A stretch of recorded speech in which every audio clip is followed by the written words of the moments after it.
दोस्तों, पिछले वीडियो के अंदर हमने सरदार वल्लभ भाई पटेल के बारे में बहुत सारी जानकारी हमने ली। इस वीडियो के माध्यम से भी हम बहुत सारी जानकारी आपको देंगे और बहुत सारी जानकारी मैं आपको दे चुका हूं कि उनका योगदान किस प्रकार था हमारी स्वतंत्रता के अंदर और हमारे देश के एकीकरण के अंदर भी उनका महत्वपूर्ण योगदान था। तो अब हम आगे चलते हैं हमारे टॉपिक की तरफ। ये सरदार वल्लभ भाई पटेल की तस्वीर है। हमने खेड़ा संघर्ष देख लिया था, बारदोली सत्याग्रह देख लिया था, आज़ादी के बाद देख लिया था हमने, देसी रियासतों का एकीकरण भी हमने देख लिया। अब हम देखते हैं गांधी, नेहरू और पटेल, इनके संबंध किस प्रकार थे, ये देखते हैं। गांधी जी, पटेल और मौलाना आज़ाद 1940 की ये तस्वीर है। तीनों जने विचार विमर्श कर रहे हैं। स्वतंत्र भारत के प्रथम प्रधानमंत्री पंडित जवाहरलाल नेहरू, प्रथम उप प्रधानमंत्री सरदार वल्लभ भाई पटेल, आकाश पाताल का अंतर था। यद्यपि दोनों ने इंग्लैंड जाकर बैरिस्ट्री की डिग्री प्राप्त की थी, परंतु सरदार पटेल वकालत में पंडित नेहरू से भी आगे थे तथा उन्होंने संपूर्ण ब्रिटिश साम्राज्य के विद्यार्थियों में सर्वप्रथम स्थान प्राप्त किया था। नेहरू प्राय सोचते रहते थे कि सरदार पटेल उसे कर डालते थे, मतलब वो सोचते रहते थे ये कर देते थे। नेहरू शास्त्रों के ज्ञाता थे, पटेल शास्त्रों के पुजारी थे। पटेल ने भी ऊंची शिक्षा पाई थी, परंतु उनमें किंचित भी अहंकार नहीं था। वे स्वयं कहा करते थे कि मैंने कला या विज्ञान के विशाल गगन की ऊंची उड़ान नहीं भरी। मेरा विकास कच्ची झोंपड़ियों में, गरीब किसानों एवं खेती की भूमि और शहरों के गंदे मकानों में हुआ है। पंडित नेहरू को गांव की गंदगी और जीवन से चिढ़ थी। तो दोनों के व्यक्तित्व में बहुत बड़ा अंतर था। पंडित नेहरू अंतर्राष्ट्रीय ख्याति के इच्छुक थे तथा समाजवादी प्रधानमंत्री बनना चाहते थे। देश की स्वतंत्रता के पश्चात सरदार पटेल उप प्रधानमंत्री के साथ प्रथम गृह मंत्री, सूचना और रियासती विभाग के मंत्री भी थे। सरदार पटेल की महानतम देन थी 562 छोटी बड़ी रियासतों का भारत के संघ में विलीनीकरण करके भारतीय एकता का निर्माण करना। विश्व के इतिहास में एक भी व्यक्ति ऐसा नहीं हुआ जिसने इतनी बड़ी संख्या में राज्यों का एकीकरण करने का साहस किया हो। 5 जुलाई 1947 को एक रियासती विभाग की स्थापना की गई थी। एक बार उन्होंने सुना कि बस्तर की रियासत ने कच्चे सोने का बड़ा भारी क्षेत्र है और इस क्षेत्र की भूमि को दीर्घकालिक पट्टे पर हैदराबाद की निजाम सरकार खरीदना चाहती है। उसी दिन वे परेशान हो उठे। उन्होंने अपना एक थैला उठाया और वीपी मेनन के साथ लिया और चल पड़े। वे उड़ीसा पहुंचे। वहां के 23 राजाओं को कहा कि कुएं के मेंढक मत बनो, महासागर में आ जाओ। उड़ीसा के लोगों की सदियों पुरानी इच्छा कुछ ही घंटों में पूरी हो गई। फिर नागपुर पहुंचे। वहां में 38 राजाओं से मिले। उन्हें सैल्यूट स्टेट कहा जाता था, यानी जब कोई इनसे मिलने जाता था तो तोप छोड़कर सलामी दी जाती थी। पटेल ने इन राज्यों की बादशाह को आखिरी सलामी दी और इसी तरह वे काठियावाड़ पहुंचे। वहां 250 रियासतें थी, कुछ तो केवल 20-20 गांव की रियासतें थी। फिर आगे देखते हैं। सबका एकीकरण किया और शाम को मुंबई पहुंचे। आसपास के राजाओं से बातचीत की, उनकी राज सत्ता अपने थैले में डालकर चल दिए। पटेल पंजाब गए। पटियाला का खजाना देखा तो खाली था। फरीदकोट के राजा ने कुछ आनाकानी की। सरदार पटेल ने फरीदकोट के नक्शे पर अपनी लाल पेंसिल घुमाते हुए केवल इतना पूछा कि क्या मर्जी है। राजा कांप उठा और आखिर 15 अगस्त 1947 तक केवल 3 रियासतें, कश्मीर, जूनागढ़ और हैदराबाद को छोड़कर उस लौह पुरुष ने सभी रियासतों को भारत में मिला दिया। इन 3 रियासतों में भी जूनागढ़ को 9 नवंबर 1947 को मिला दिया गया तथा जूनागढ़ के नवाब पाकिस्तान भाग गया। 13 नवंबर को सरदार पटेल ने सोमनाथ के भग्न मंदिर को पुनर्निर्माण का संकल्प लिया, जो पंडित नेहरू के तीव्र विरोध के पश्चात भी बना। 1948 में हैदराबाद भी केवल 4 दिन में ही पुलिस कार्रवाई द्वारा मिला लिया गया। न कोई बम चला, न कोई क्रांति जैसा कि डराया जा रहा था। मतलब हैदराबाद में भी इतना कोई विद्रोह नहीं हुआ। जहां तक कश्मीर रियासत का प्रश्न है, इसे पंडित नेहरू ने स्वयं अपने अधिकार में लिया हुआ था।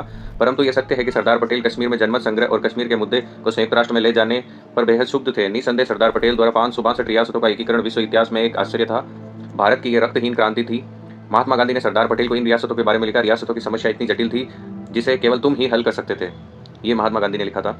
यद्यपि विदेश विभाग पंडित जवाहरलाल नेहरू के कार्य क्षेत्र में था, परंतु कई बार उप प्रधानमंत्री होने के नाते कैबिनेट की विदेश विभाग समिति में उनका जाना होता था। उनकी दूरदर्शिता का लाभ यदि उस समय लिया जाता तो उनके वर्तमान समस्याओं का जन्म न होता। 1950 में पंडित नेहरू को लिखे एक पत्र में पटेल ने चीन और उसकी तिब्बत के प्रतिनिधि से सावधान किया था और चीन का रवैया कपटपूर्ण और विश्वासघाती बतलाया। अपने पत्र में चीन को अपना दुश्मन और उसके व्यवहार को अभद्रतापूर्ण और चीन के पत्रों की भाषा को किसी दोस्त की नहीं, भावी शत्रु की भाषा कहा था। उन्होंने यह भी लिखा था कि तिब्बत पर चीन का कब्जा नई समस्याओं को जन्म देगा। 1950 में नेपाल के संदर्भ में लिखे पत्रों में पंडित नेहरू सहमत न थे। 1950 में ही गोवा की स्वतंत्रता के संबंध में चली 2 घंटे की कैबिनेट बैठक में लंबी वार्ता सुनने के पश्चात सरदार पटेल ने न केवल इतना कहा कि क्या हम गोवा जाएंगे, केवल 2 घंटे की बात है। नेहरू इससे बड़े नाराज हुए थे। यदि पटेल की बात मानी गई होती तो 1961 तक गोवा की स्वतंत्रता की प्रतीक्षा न करनी पड़ती। गृह मंत्री के रूप में वे पहले व्यक्ति थे जिन्होंने भारतीय नागरिक सेवाओं यानी ICS का भारतीयकरण कर इन्हें भारतीय प्रशासनिक सेवाएं यानी IAS बनाया। अंग्रेजों की सेवा करने वालों के विश्वास भरकर उन्हें राजभक्ति से देशभक्ति की ओर मोड़ा।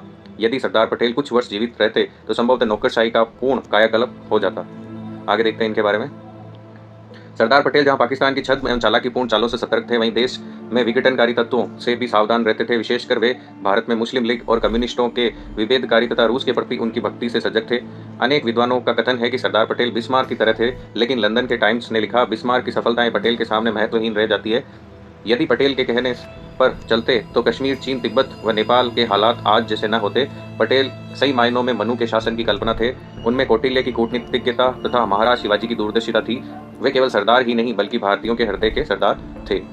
ये सरदार पटेल के बारे में लेखन एवं प्रकाशित पुस्तकें भी देख लेते हैं। निरंतर संघर्षपूर्ण जीवन जीने वाले सरदार पटेल को स्वतंत्र रूप से पुस्तक रचना का अवकाश नहीं मिला, परंतु उनके लिखे पत्रों और टिप्पणियों में उनके द्वारा दिए गए व्याख्यानों के रूप में वृहद साहित्य उपलब्ध है, जिनका संकलन विविध रूपाकारों में प्रकाशित होता रहा है।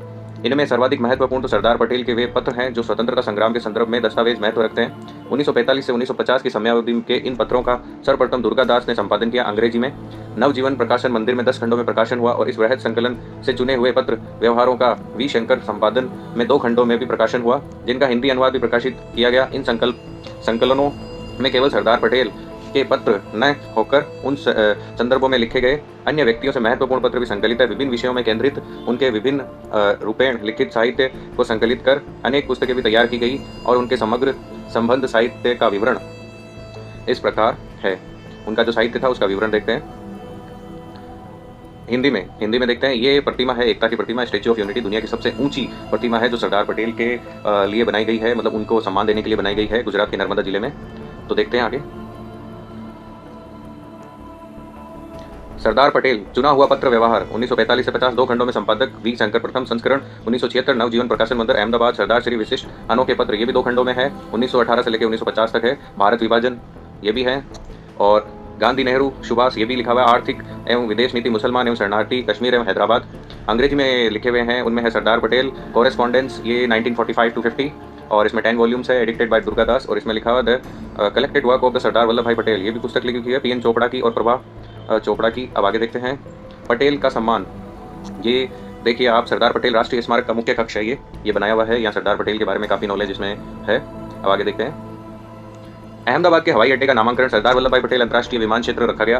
गुजरात में वल्लभ विद्यानगर में सरदार पटेल विश्वविद्यालय सन 1991 में मरणोपरांत भारत रत्न से सम्मानित।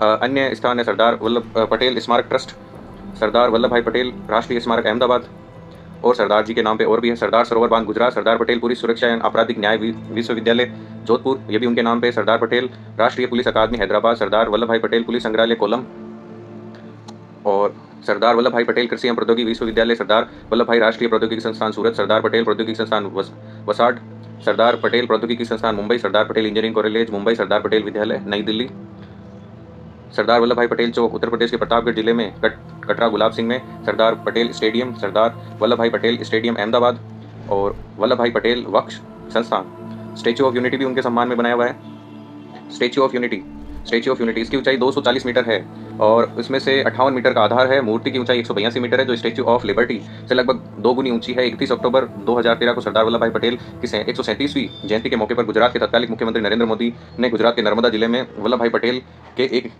नए स्मारक का शिलान्यास किया, जहां लोहे से निर्मित सरदार वल्लभ भाई पटेल की एक विशाल प्रतिमा लगाने का निश्चय किया गया। अतः इस स्मारक का नाम एकता की मूर्ति यानी स्टैच्यू ऑफ यूनिटी रखा गया। प्रस्तावित प्रतिमा एक छोटे से चट्टानी द्वीप साधु बेट पर स्थापित किया गया है जो केवड़िया में सरदार सरोवर बांध के सामने नर्मदा नदी पर स्थित है। 2018 में तैयार इस प्रतिमा में प्रधानमंत्री मोदी ने 31 अक्टूबर 2018 को राष्ट्र को समर्पित किया। इस प्रतिमा के 5 वर्षों में लगभग 3000 करोड़ रुपए की लागत से तैयार किया गया। इस प्रकार हमारा जो लेक्चर है वो समाप्त होता है और आई होप आपको सरदार वल्लभ भाई पटेल के बारे में काफ़ी अच्छी नॉलेज मिली होगी। धन्यवाद।